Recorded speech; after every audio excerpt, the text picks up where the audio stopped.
Okay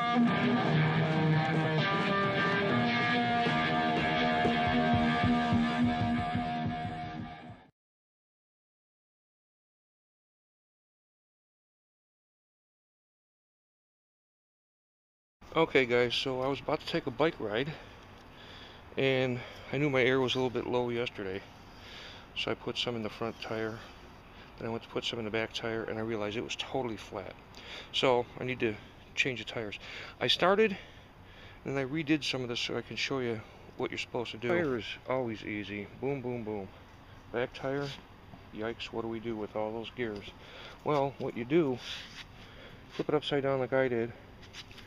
I don't know if you can see, but it is on the smallest gear, the furthest one out. You want it on the smallest one for a couple of reasons. Number one, you remember you had it on the smallest one.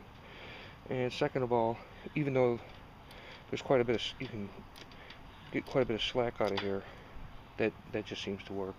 I think the main thing is it's so you don't forget, it's always on the smallest one. And of course you can see that the tire and the tube are off of there because I already started. And I had to put this back on so I could show you. Anyway, you will not be able to get the tire off because the brake is in the way. So you got this guy here. Hopefully you can see this. You can push this together and this part here will pop out. It kind of catches. Let's see if I can catch that.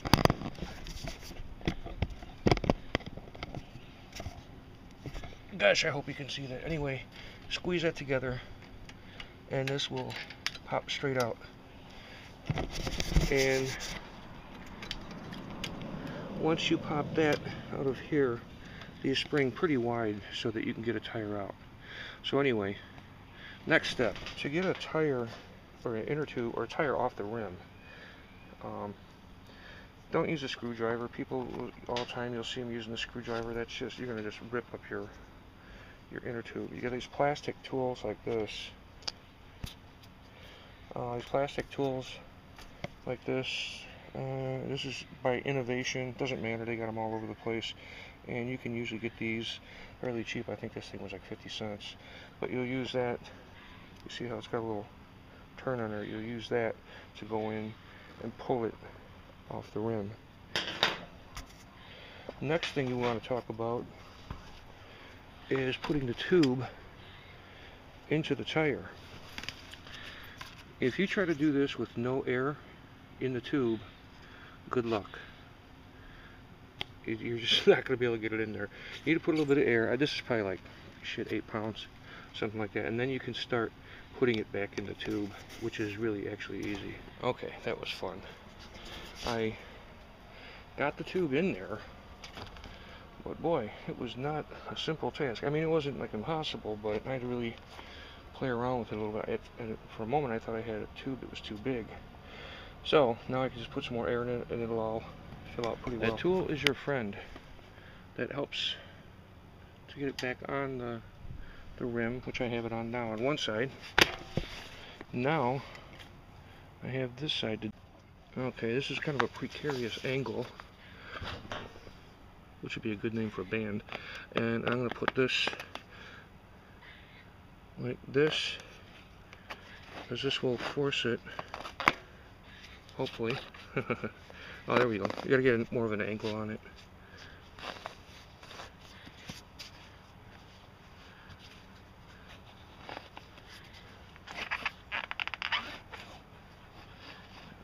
Got to kind of force it in there. It goes. And as you get up toward the top, it gets a little bit tighter.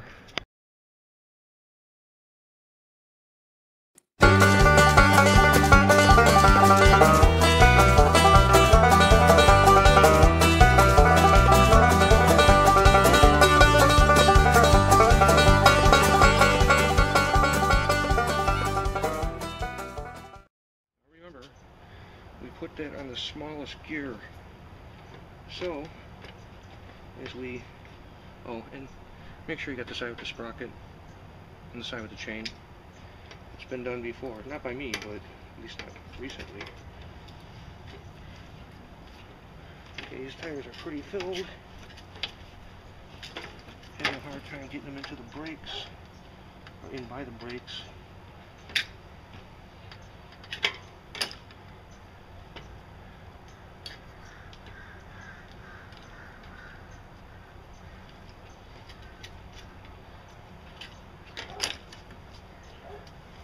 All that pumping for nothing. That's what she said. Okay, so I'm going to leave that little bit of the video where you see me struggling on there.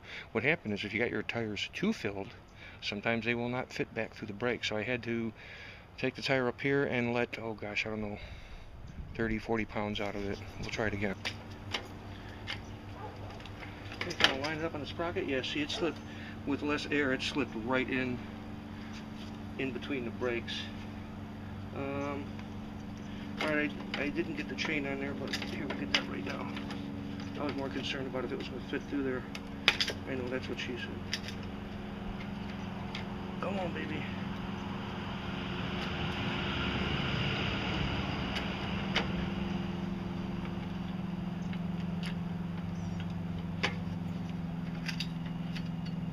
Kind of a dance with this thing here, huh?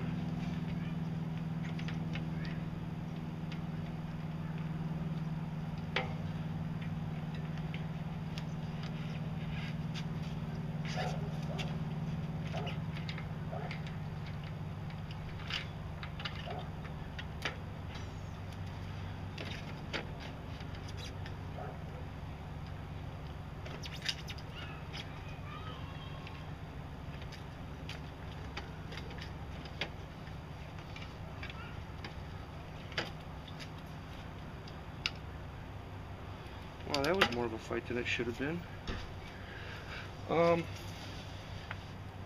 The chain is tricky. What I did and what I recommend is actually, as you got the tire going down in, and the axle is about to hit the bike, grab some of the chain with 2 fingers, pull it around behind it so you have a loop behind it, and it'll go on to that axle much better. Speaking of axles, that's this guy here.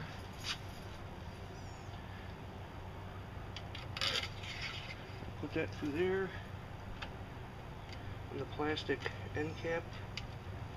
It's got a metal inside, but it's plastic end cap.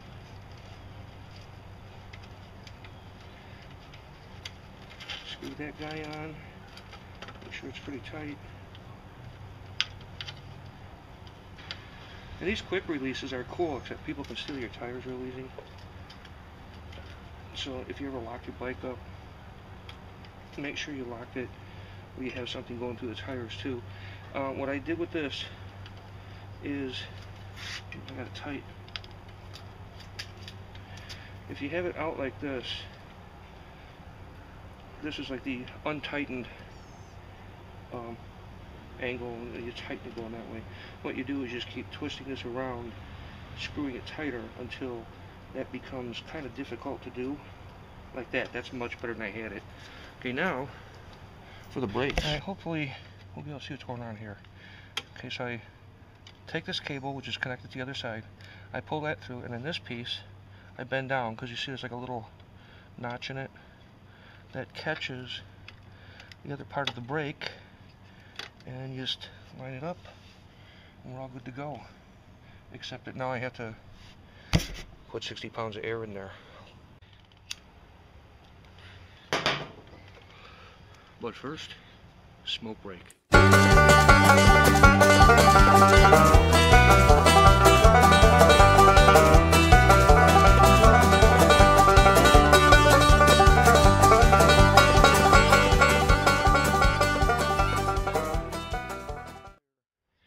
All filled up to 60 pounds, and I want to make a recommendation. This is kind of a high-end hand pump. I think it was like 40 bucks, maybe 60. Get one, don't get the cheap shit. And whenever possible, get one of these quick releases.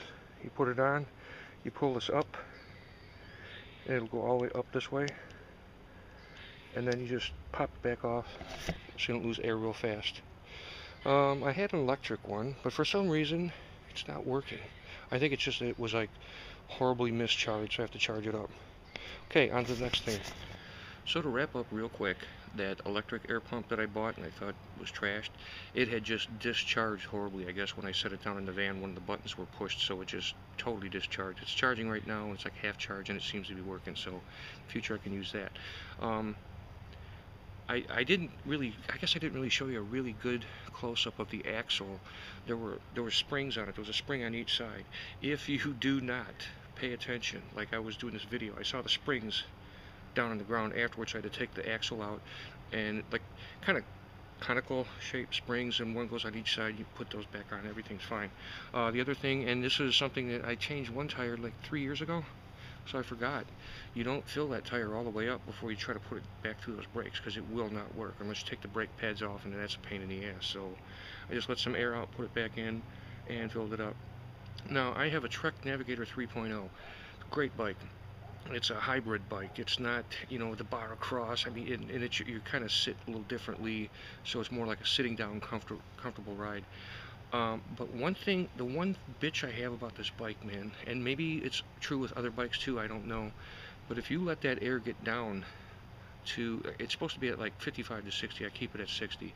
If you let it get down to like 30 or less, if it starts doing this at all, you're going to have a flat, because what happens is the air nozzle rubs around on the inside, so it's real bad design, I guess. I don't know, but you really have to keep up on that, because that's exactly what that was, right at the stem. I looked at it and you could see a gaping hole, so that's what the problem was. So all fixed, ready to go. The tires I have on there are still the stock tires that I had. They probably got about 2,500 miles on them. They are Bont Ranger, I think. That's what Trek sells a lot of stuff, a lot of their peripherals and tires and stuff. But those things have some sort of a Kevlar-esque lining to them, so it's never been a flat tire from running over something. Never. It's always been that same issue, letting the air go down too low, and then that stem rubs around. But all done, and after all that pumping, I was kind of wondering why I had a smoke break right in the middle of that job. Now it's time for a smoke break. Peace.